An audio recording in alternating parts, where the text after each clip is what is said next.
We'll see what we can find on the trail today. Okay, I found a tree that has all kinds of woodpecker holes.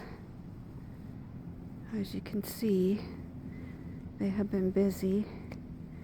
And at the base of the tree, in the snow, we have all the wood chips at the bottom.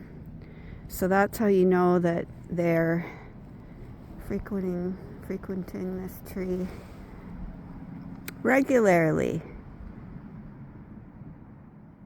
I attach these ice cleats to the bottom of my boots.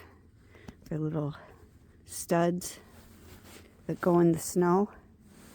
There's a couple on the back here. They make a world of difference when you're out hiking in the winter. Okay, I found something, and they're awful big feathers.